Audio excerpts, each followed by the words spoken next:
عالم کو بچانے سب کے سرکار آئے، دونوں عالم کو بچانے سب کے سرکار آئے، اس قدر دیں گے مت سرکار ہے میرے آقا، اس قدر رحمت سرکار ہے میرے آقا، جن کو دو جگ کے گناہگاروں پہ بھی پیار آئے، جن کو دو جگ ماں باپ بد دعا دے دیتے ہیں، نکال دیتے ہیں گھر سے، اور آپ نے فرمایا نبی جی نے شفاعتی لأہل الکبائر من امتی، میں ان کو بھی بخشواؤں گا، سفارش کروں گا جنہوں نے سنگین کبیرہ گناہ کیے۔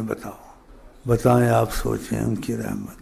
شفاعتی لأہل الکبائر من امتی، ان کے لیے بھی میری سفارش ہوگی قیامت کو، جنہوں نے کبیرہ سنگین گناہ کیے بخشواؤں گا۔ بتائیں آپ، یہ دعا کا لمبا واقعہ ہے۔ جب یہ آ کے مینا میں قبول شیطان سر پہ خاک ڈال رہا تھا، آپ مسکرائے تو صحابہ نے دیکھا جب سے عرفات سے چلے تھے خاموشی تھی، جب مسکرا رہے ہیں پوچھا، آپ نے کہا میرے ایک دعا تھی اس میں اللہ تعالیٰ نے توقف کیا، میں نے کہا تو ظالم کو بھی چھوڑ دے اور مظلوم کو، ظالم کو بھی چھوڑ دے۔ اللہ تعالیٰ نے کہا کیسے مظلوم کا بدلہ نہ لوں؟ تو نے کہا اللہ تعالیٰ تو مظلوم کو کوئی لالچ رحمت کی دے سکتا ہے، وہ بخش دے۔ تو خدا نے کہا اچھا یہ بھی ہو جائے گا جس کے لیے چاہوں گا۔ تو پھر مسکرانے کا بتایا کہ شیطان اپنے سر پہ خاک ڈال رہا تھا، رو رہا تھا۔ اتنے رحیم و کریم ہیں، تو ہم کو ان کو بھولنا چاہیے۔